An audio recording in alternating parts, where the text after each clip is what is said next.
podcasting from the Star Group, home of the iconic dressable lions. This is Beyond the Known, the podcast that takes you a step beyond what you know about business. I'm your host, Paul M. Newberger, president of the Star Group.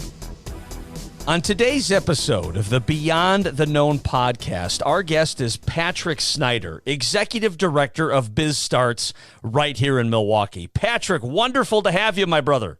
Oh, it's great to be with you, Paul, and appreciate the good work you do in the community. Well, that's very nice of you to say. That was the best $5 I ever spent right there. I was looking forward to this call for a while, Patrick. It's been wonderful to get to know you over the past couple of years. You've been a blessing to me, and I know our audience is very interested to hear what you have to say. So if you don't mind, maybe to get us started here, how did you wind up as the Executive Director of Bizstarts? So basically, Bizstarts is involved in entrepreneurship education. And I was on the board of Bizstarts as I ran a group called the United States Association for Small Business and Entrepreneurship.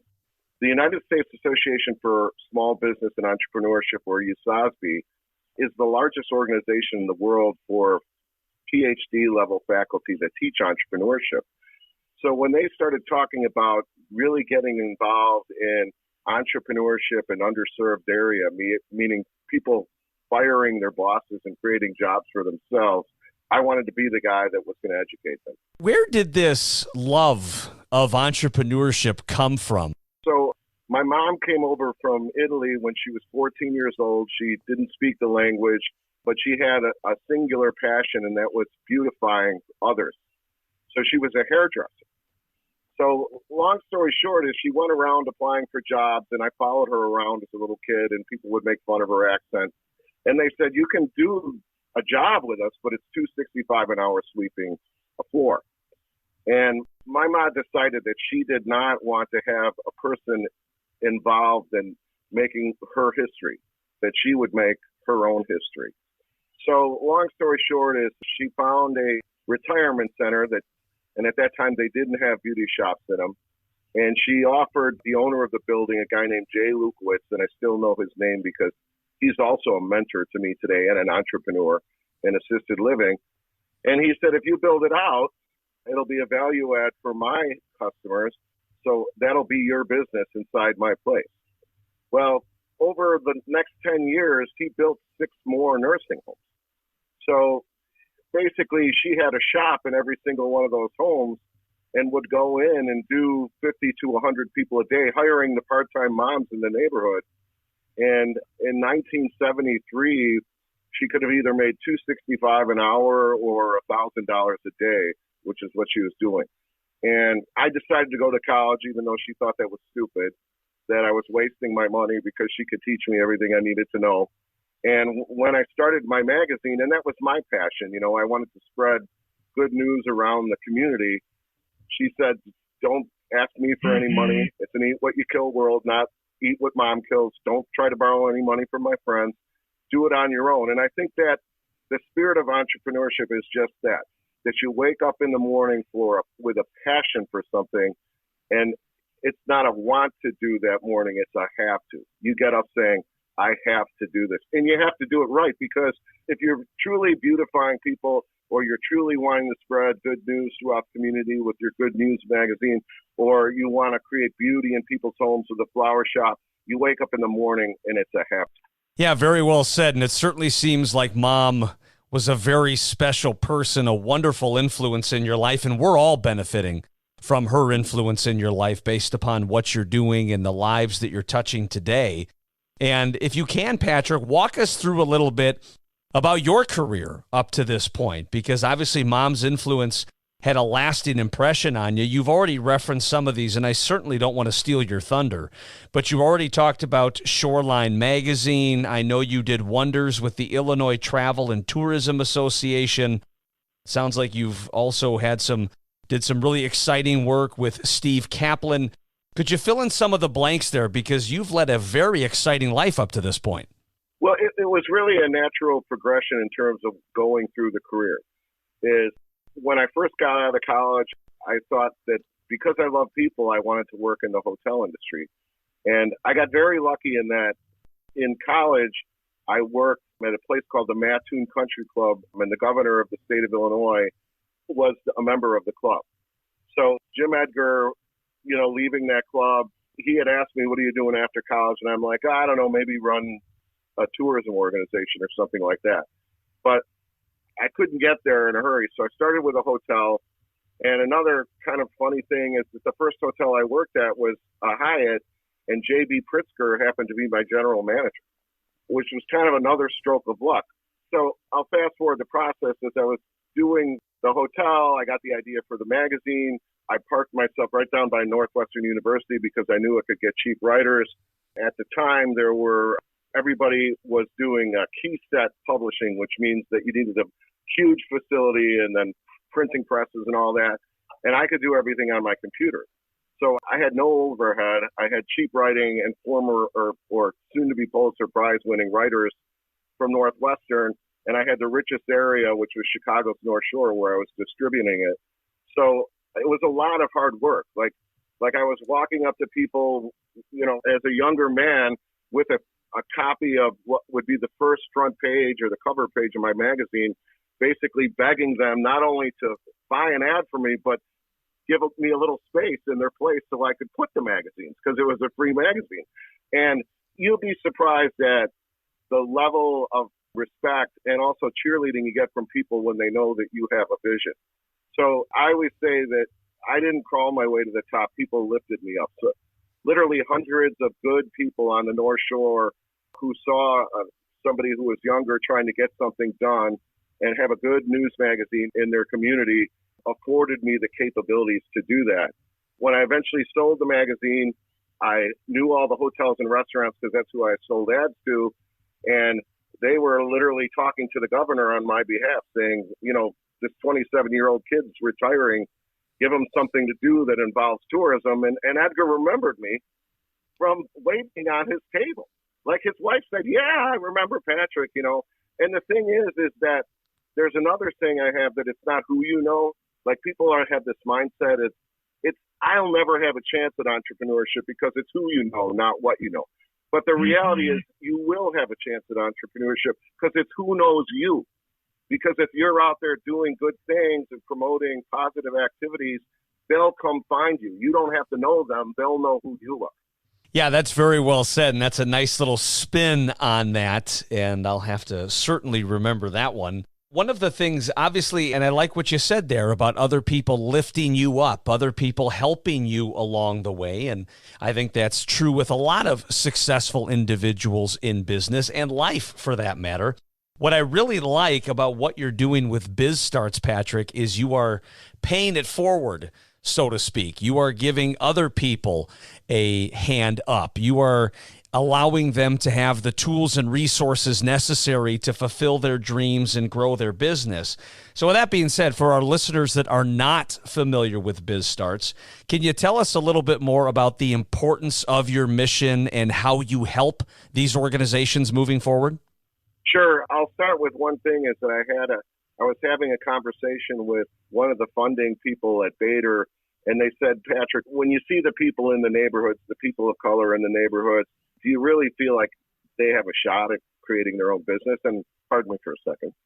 I say, when I see those people, I see my mom. And that's why I have a passion for it. Because I know there's ability there. They need help. Well, and I've said this to you before there, Patrick. That is one of the things that I admire most about you is to you, this is not a job. This is not a career.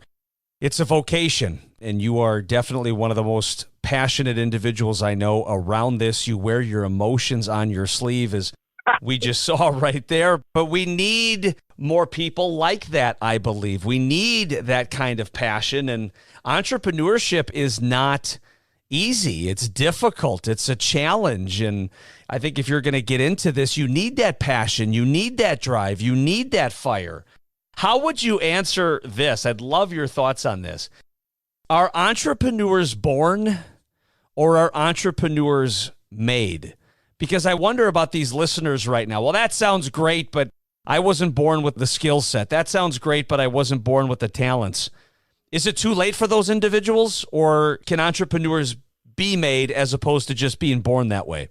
Yeah, for one, there's many professors working on it, but the noted professor, and Professor Michael Morris, is now at University of Notre Dame, who wrote a book called Poverty in Developed Countries and Entrepreneurship, a Cure to That Poverty, went out and literally researched and wrote scholarly articles on whether or not entrepreneurship could be taught.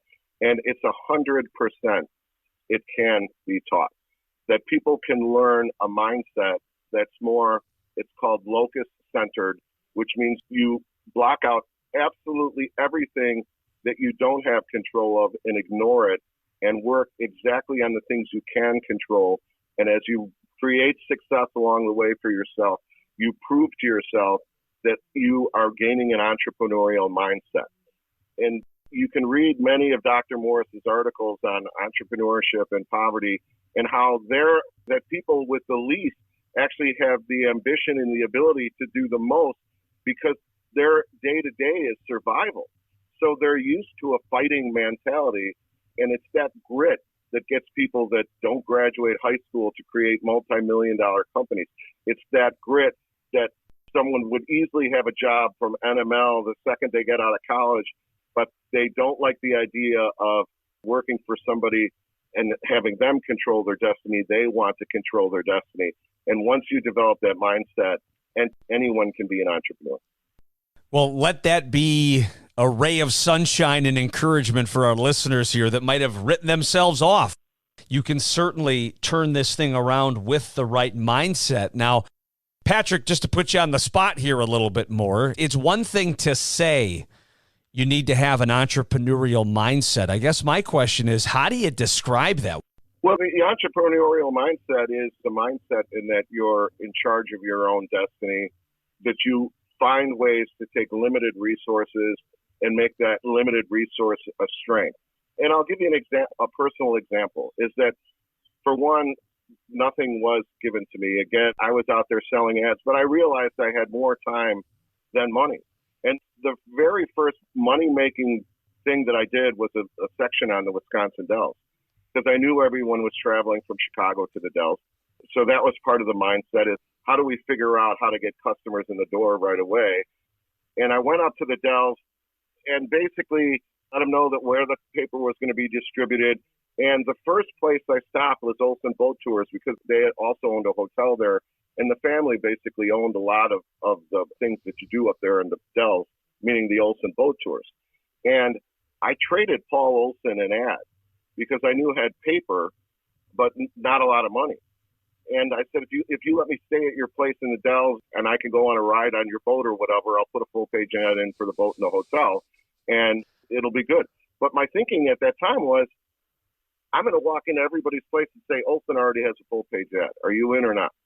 And not only did that happen, but once Paul and I got to know each other, because I took the ride on the boat with him and he wanted to meet this idiot that was trying to publish a magazine in Chicago, and we got to talking, he's like, I'm going to make a few calls for you.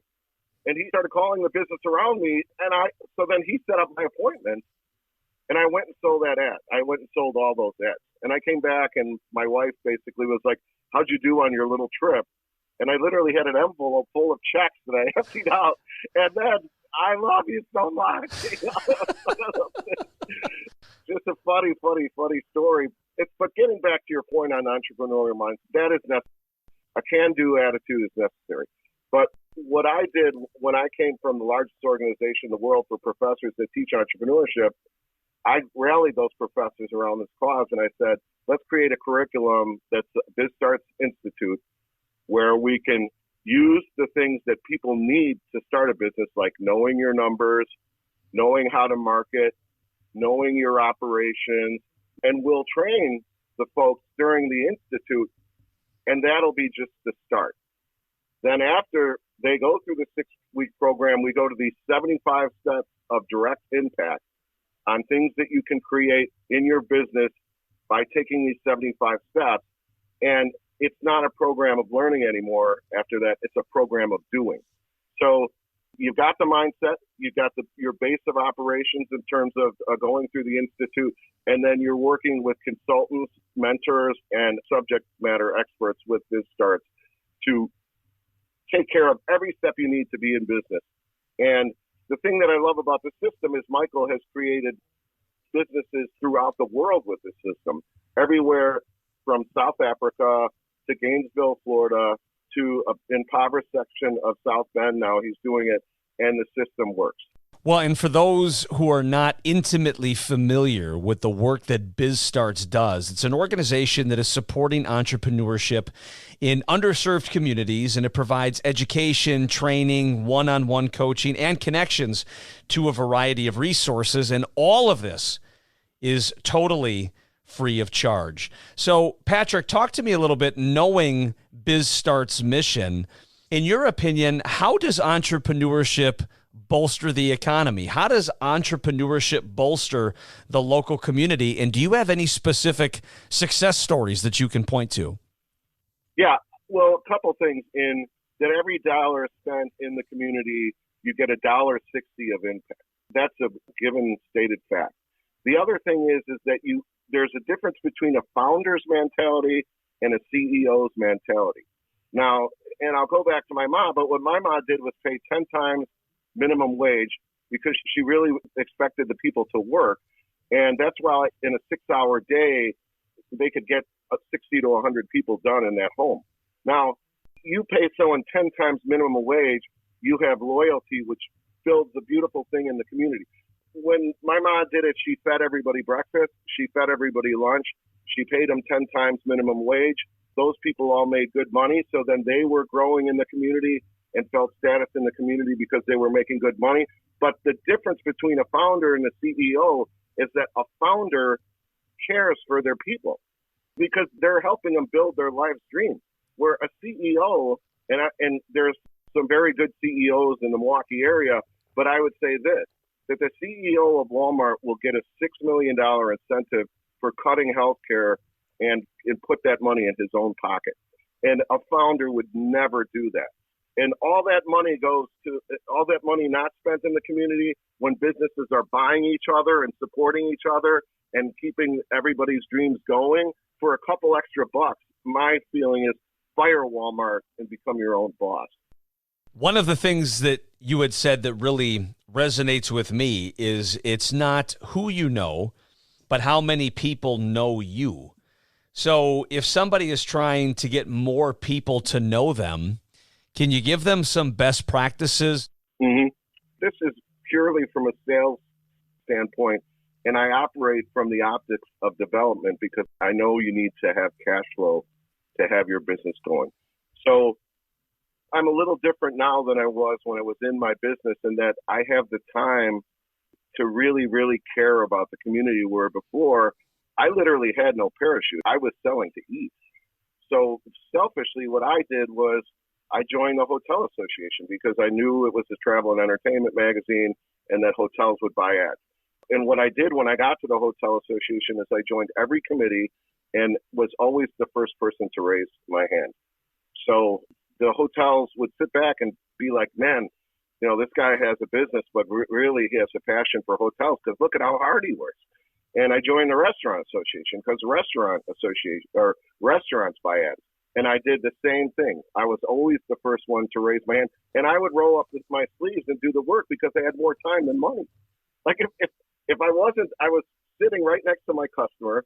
If I wasn't doing this, I'd be doodling my thumbs, wondering how I was going to sell stuff. When by doing the work, I was actually there, belt buckle to belt buckle, you know, making things happen for the association and the restaurants that belong. And because of that, they bought ads. And I did the same with the Retail Merchants Association. And by the way, which is why it was an easy pick for me as director of tourism, because everybody knew me as somebody that really worked my butt off and helped their industry. So that's what I would do is I would go find associations that have customers as your customers, as their members, and I would prove to them that you're worthy of their money. Very well said. Some solid advice, and that is information that people would be smart to heed for sure. So let's say somebody listening to this has been thinking about starting a business, has been on the fence. They've got this idea, this little nagging thought that won't go away. And they listened to Patrick Snyder this morning. God darn it, I'm taking that step today. Two-part question. And again, I suppose it depends on the person. I suppose it depends on the business. Somebody wants to move forward and create their own business. How do they start and where do they start? Well, It would start with a passion. And when you say, I got this small idea, but it keeps nagging at me, it's more an idea that seems like your life's purpose, and it shakes you out of bed every morning. That's how big the idea has to be. And if it's not, don't pursue it. You have to be in love with the business, and you have to love it so much that your family begins to love it. That would be the first thing, the passion. The second thing is you have to get an idea of who your customer is. Now, there's a thing called the commodities trap. And basically what it says, and I'll use a big company example to give it to you, but somebody opens a coffee shop on a corner, someone sees them doing well, and they open a coffee shop 3 blocks down, and they sell coffee for $1 cheaper. And then eventually there's more and more coffee shops going in the community because they're a success, but they're making less and less money because they're all competitive against each other. And then Starbucks moves in. Instead of you trying to turn over tables quickly, they say, take as much time as you want. This is your office. Name their beverages, different beverages, and give you more choices. While you're sitting there competing against the next guy and selling a 50-cent cup of coffee, they're creating ways to differentiate themselves. And what ends up happening in a commodities trap, all the small guys go out of business, and the person with the big idea ends up making all the money. So you got to go in as a small person, and you have to think of a big idea and how to differentiate yourself from what everybody else was doing. And my differentiation strategy was simple. My ads were more well done because they were digital. So I didn't have a pasted photograph on a page that then got taken a picture of with the typesetting around it. I had digital images. So my magazine was more beautiful than the other magazines. The access to my magazine was easier to get because you could pick it up while you were at the coffee shop or the stop or whatever. And now you see free publications all the time. But at that time, that was the first magazine in Chicago that was free. I was there before Red Eye or any of the other underground papers, and mine looked better, in my opinion. And you have to have a lot of pride in what you're doing, too. So step number 3. And then step number 4 is once you get the big idea, then you need to know your numbers. You need to know what it costs you to acquire a company. You need to know what your product costs you to develop and to distribute to the dime, and then you need to figure out your margins. And ideally, you'll have high production and high margins. But even if you have low production and high margins, you're going to end up being successful. So the passion, the customer, the big idea, then know your numbers. I think you'd agree with this. If not, please do tell me. But one of the biggest limiting factors from organizations growing and for some of these business owners and entrepreneurs to getting to where they want to go is I believe too many business owners are working in their business rather than working on their business. So for some of these entrepreneurs, business owners that want to grow, that want to become scalable, what advice would you give them for how best to do that as efficiently and effectively as possible? Well, I'm going to be very thoughtful about this answer, but it really boils down to one thing. Is your product good enough for your customers to fall in love with you and always want to give you their money? And when you're working in your business, you're trying to figure out who your hit list is or your target list is, and you're cold calling them to go see them. And that's good when you get started. But when you start working on your business, it means you know your customers so intimately that you're having conversations with them daily. And those are meaningful conversations that are transformational to your business, meaning that you're getting to know your customers so well that they'll poke at you and break plates and poke holes in your ideas and tell you, I would never buy that. This is what I would buy. And when you start listening to what that customer really wants to buy, that's when you're working on your business. Good advice. So on the flip side of that, then, somebody wants to grow, somebody wants to make it scalable, somebody wants to start stepping back a little bit and working on as opposed to in. What are some of the most common mistakes you see with individuals that are trying to grow their business, and how could those potentially be avoided? And again, this is from my optics because, somebody from Wharton might give you another, like a whole other well-explained answer, and they would probably be right. But just in my personal opinion is that you've got to be customer financed. You absolutely have to go in and know your customers so well that you're using their money to grow your venture. And the reason why that's so good is there's no risk. So you decide to really step back and work on your business, and then the next thing that happens is you take a loan because you want to fund your expansion. Well, if you had a bad idea, then you got two problems. You need to keep your current customers, and you also need to service this debt. When you're customer finance, you know your customers. So my customers told me they wanted travel sections. They literally, after I did the Dells, then I had Lacrosse want me to come up and do a section on them. My customers told me where they wanted my magazine to be. So when I was thinking about expanding and growing circulation so I could raise ad prices, I went out and talked to the current customers and said, where else would you like to see the magazine? And it was great because in distribution, not a lot of people wanted a free magazine in their place. Well, I walked in and talked to the owner and said, look, my customers would really want to see this magazine here. So wouldn't those customers of mine end up becoming your customers because they could find the publication there? And so I was able to expand completely based on a customer finance business and knowing your customer. Well, this has been an extremely enlightening conversation, Patrick. You did not disappoint, brother. I knew you would not. As a bit of a takeaway here for our listening audience, let's say somebody is just listening to this and saying, okay, today I'm going to improve my future. Today I'm going to be a better version of myself. Today I'm going to be a little bit more successful professionally. Generally speaking, give me 3 steps, 3 action items that someone can take to start being more successful professionally.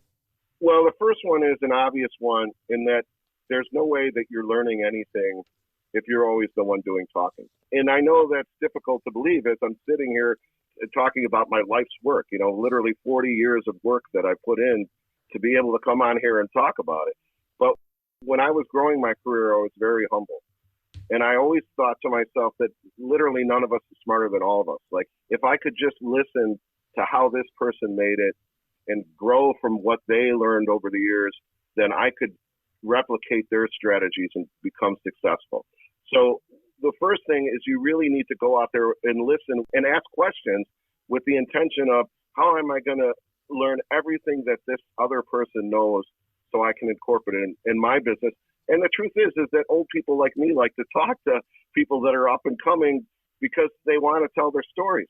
The second thing is that you need to pull the nuggets from those stories. Like, a lot of things that happened for me when I was younger would be harder to replicate in a digital age. So you need to add to the thinking.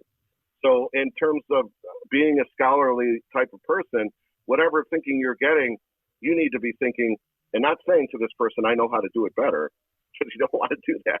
But you need to be thinking, boy, everybody's born with gifts and talents. I need to find a way to build past successes and make what I'm doing better. So the listening and learning, the individual thinking that you need to have to make the process better. And the last thing is that if you're working for somebody that doesn't appreciate your value, then fire them. There's something to be said about doing what you love for people that you love around you. It's hard to think of when you're and I've washed dishes before as a busboy when I was in high school because I wanted to learn the restaurant hotel trade, and I thought that would be a good way to get my foot in the door. But whatever the work is, even if it's a minimum wage job, find a way that it has meaning for you. So, Patrick, Bizstarts is obviously doing a lot of good stuff. Your organization is helping grow companies. You're giving a lot of value to entrepreneurs. If somebody wants to get involved, if somebody wants to get started, how do they best do that? What you do is go to bizstarts.com. You want to go in the upper right-hand corner and choose Begin Bizstarts. That'll connect you with a coach. You want to sign up online for Ice House training, which is the entrepreneurial mindset training that was developed by the $20 billion Kauffman Foundation, and it's known as one of the best mindset programs in the world. And then you want to start to build your business and get into Bizstarts Institute on September 26th, where we'll be rolling out our first cohort. Excellent stuff, Patrick. And at this point of our Beyond the Gnome podcast, in case you weren't already, We're going to have a little fun here. So we'd like to wrap up in a bit of a goofy way so our listeners can get to know Patrick Snyder, the person, a little bit. This is our lightning round. So by lightning, we just mean relatively quick answers. You don't have to go into exhaustive detail on this at all. But I've handpicked 4 just for you that I would love to get your feedback on in this regard. So the first question is this. If Patrick Snyder were a superhero, what would your superpower be and why? Imagination, because if you can imagine it, it can be done.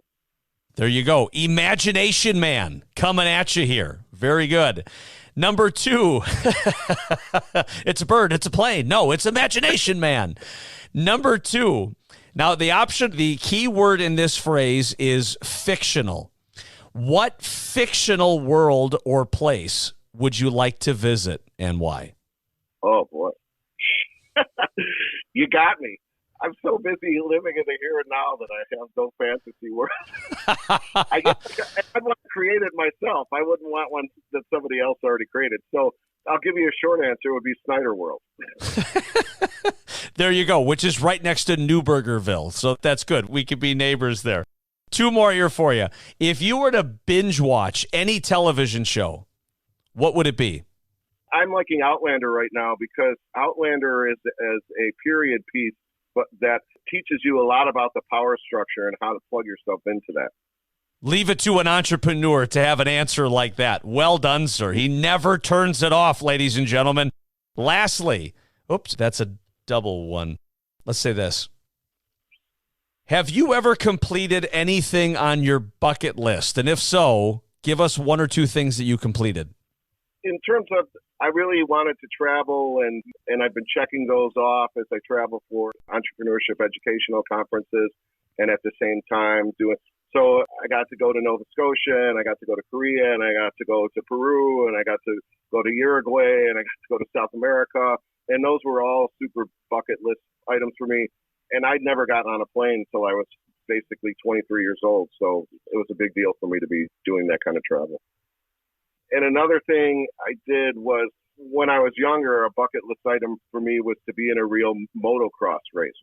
And I literally bought an old bike and rebuilt it. And the first AMA card I had was plate 811, which is kind of your standing in the thing. And when I was done, I was in up to 65, which is respectable. And I thought I was a motocross king at that time. But those were 2 bucket list items for me. But the bigger one is ahead of us.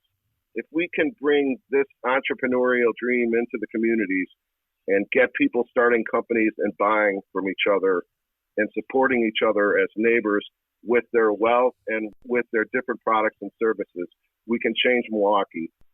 So a lot of success stories have come out of the BizStarts organization, and some of these are rather highly publicized. My personal favorite, I'm going to let you tell it because you tell it a lot better than me. My personal favorite is the Lamar Love story. Yes, sir. I had the absolute blessing to have Lamar Love, a convicted felon, spent 20 years in prison on a drug use charge, which means they threw an addict in a hole for 20 years, which didn't make any sense to me. Lamar, while he was in prison, learned how to bake cookies. And long story short, is the way Lamar's business model worked is he had cookie jars at about 40 shops. And then, they basically didn't want to pay enough for the cookies. And I thought about, well, why don't we go after some bigger clients? And we trained Lamar up on some big client sales strategy. He did the work and rolled up his sleeves. He ended up getting an appointment with Hush Blackwell. He sat across from Paul Eberly and heard about 2 months ago that Hush Blackwell was going to order $30,000 worth of cookies. Yay, Lamar! Absolutely. Ladies and gentlemen, this has been my conversation with Patrick Snyder, Executive Director of Bizstarts. I hope you learned a thing or two. I know I sure did. Patrick, thank you for joining us on the program here today. Thank you, Paul, for all the great things you do in the community. And folks out there listening, fire your boss. Thanks for listening to Beyond the Known with Paul M. Newberger. If you like our show and want to know more, check us out at stargroup.com. That's starrgroup.com/podcast. We're also available on Apple Podcast or wherever you listen to podcasts.